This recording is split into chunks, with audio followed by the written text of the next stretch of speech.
I spent an entire year absolutely bashing moss poles, but now that I've made this, moss poles are the best, this is the best moss pole, and you can make one too. Hey, Lee here, helping you become a better plant parent. Climbing poles are necessary, but the way that we've been making or buying moss poles have been absolute nonsense. They're either too expensive, too much work, too challenging to water, or extending your moss pole is this full day event. With this system, I've solved every single issue I've had with moss poles. By the time I'm done, this is basically like Lego, adding and removing sections with ease and able to propagate any section directly into your soil mix. I went to Lowe's with the main goal of finding a good sized PVC pipe with a coupler piece that I could attach. It had to be a straight attachment because I knew that I would just want to keep stacking these on top of each other. I found these 4-foot vacuum tube pipes. They were 2 inches in diameter and they were the ideal size for what I wanted to do. And also they could fit in my car. Each 4-foot PVC pipe will make 2 moss tubes. And right below them were all the different coupler pieces, so I picked up a bunch of straight ones for $1.50. Now I'm off to my parents' house to use their stuff. I borrowed my dad's circular saw just to speed up the process of cutting the pieces to size. I measured out 2-foot pieces and cut these in half.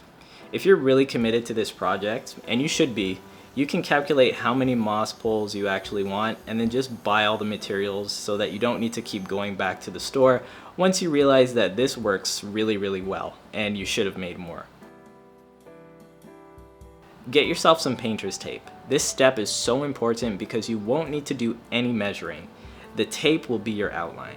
Put a long strip straight down the middle and cap the ends off with 2 pieces going perpendicular to the tube.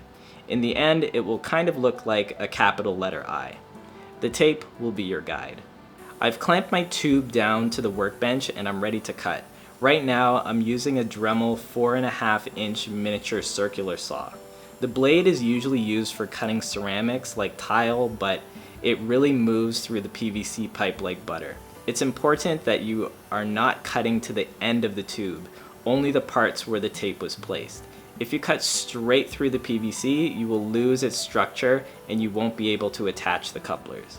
I stop once I reach the end of the tape, adjust the tube to make the second cut.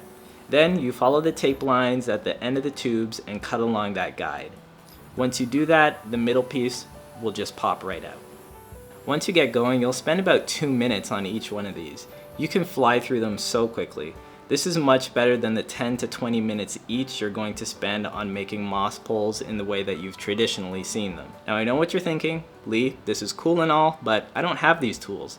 Well, yes you do. And you could do all of this work with a single jigsaw. As long as you have a workbench and the clamps, you can do this.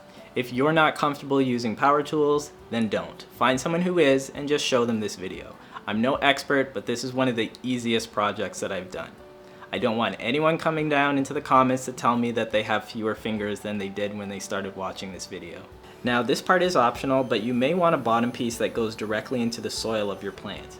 I cut these to about 5 inches, which is the height of the pot that I want to use so that it can look relatively flush with the plant at soil level. You can put this section directly into the soil if you want, but I do have some concerns that the roots might wrap around this section here, which might make it pretty tricky to remove the plant entirely. Follow the same steps with the tape, except leave the bottom open and cut straight through. You'll want to wash off the pieces because of all the plastic dust that will still be on the PVC pipe. And make sure that you have eye protection, hand protection, and a dust mask just like any time that you might be using power tools.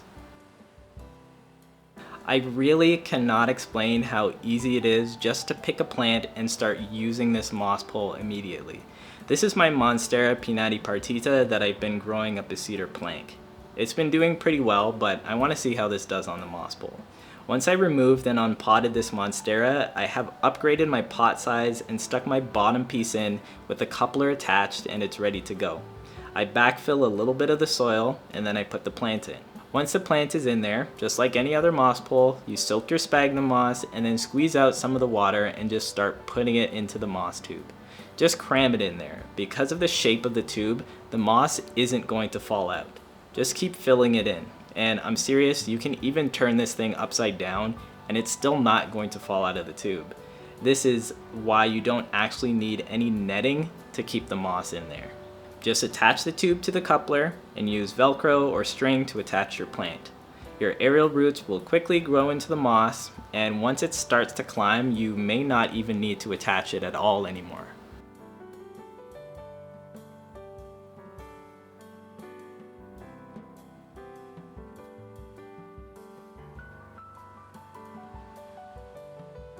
Now I know what you're thinking. Lee, these moss tubes are kind of ugly. Well, that's rude, and it hurts my feelings. With 220 very fine grade sandpaper, sand the surface of the PVC pipe and then clean it with acetone. Acetone is an ingredient that's found in many paint thinners, but in particular, it will also remove the text that's printed onto PVC pipes. Then spray paint the tubes with Krylon Fusion spray paint and primer. Any color is fine, but I do recommend the matte black because it looks pretty dope. It dries in about 20 minutes, but you should do a second coat after 24 hours. Seriously, every single moss pole tutorial I see is just way too involved, especially when it comes to extending your moss pole. It's either asking you to have additional supports, use zip ties, have plastic nettings. When you can just do this, it takes 10 seconds and, oh, sorry, hang on.